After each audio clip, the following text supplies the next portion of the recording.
Je suis là maintenant. Écrit et conté par Okuro. Dehors, la tempête faisait rage. Voilà bien longtemps que le temps ne s'était pas montré aussi difficile.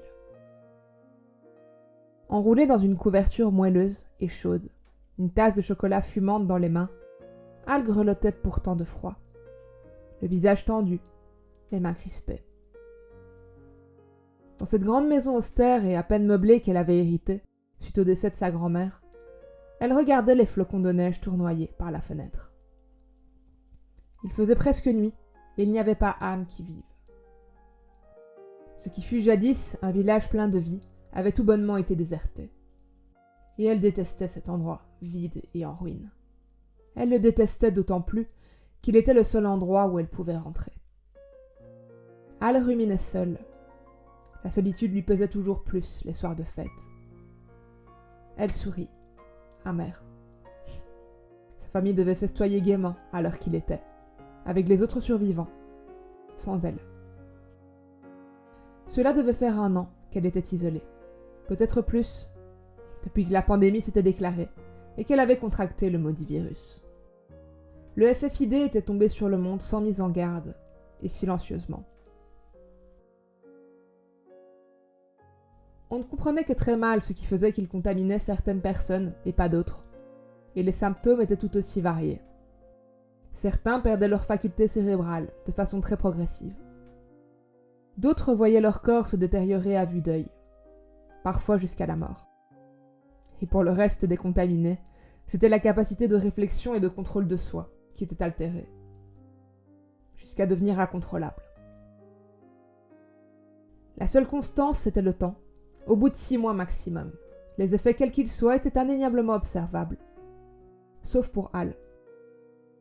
Ça faisait plus d'1 an qu'elle l'avait contracté, et toujours rien. Elle vivait en pleine possession de ses moyens, n'avait observé aucun changement notable chez elle, mais puisque le risque ne pouvait être écarté, eh bien c'est elle qu'on avait écartée. Elle soupira, lasse. Sa tasse de chocolat était finie. Il faisait toujours aussi froid dans la grande maison, et elle en avait marre de ruminer seule. Il était temps d'aller se coucher, de se retirer du monde pour quelques heures. Mais au moment où ses pieds touchèrent le sol, quelque chose attira son attention à l'extérieur. Ce qui en soi était tout à fait absurde.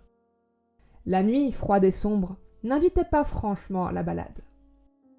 Aujourd'hui, tout le monde sait ce qui pourrait surgir de l'ombre. Al plissa les yeux et regarda plus en détail à travers la vitre. Dans ce tourbillon fugace de flocons, une faible lueur s'était allumée, et une silhouette attendait là, immobile. Al sentit un fourmillement la parcourir, des pieds jusqu'à la tête, et une vive chaleur la prendre au creux du ventre. Elle se précipita dehors, avec l'espoir fou que quelqu'un aurait pensé à elle. Cela faisait trop longtemps qu'elle était seule, qu'elle n'avait plus vu sa famille. Et il lui manquait horriblement, si bien qu'elle était prête à leur pardonner de l'avoir ainsi écartée, pour les accueillir à nouveau dans sa vie. Peut-être était-il arrivé à la même conclusion. Quoi qu'il en soit, elle sortit, et à mesure qu'elle approchait du tourbillon fugace de flocons, la silhouette se précisait. C'était une silhouette d'homme, svelte et raide. À son allure, elle en déduit qu'il ne pouvait s'agir de personne de sa famille. Elle fronça les sourcils, perplexe. Depuis la nouvelle de sa contamination, plus personne ne s'était présenté à elle. En chair et en os, du moins. « Qui êtes-vous » commença-t-elle. Le jeune homme s'avança vers elle, d'un pas lent et calme. La lumière environnante l'éclairait faiblement, mais Al distinguait déjà les traits de son visage. Il était d'une beauté indescriptible, presque effrayante, fascinante. Il avança encore. Al restait figé dans sa contemplation, comme si de solides chaînes la maintenaient fermement au sol. « Me laisserez-vous entrer » murmura l'inconnu dans un souffle, en tendant une main diaphane vers Al.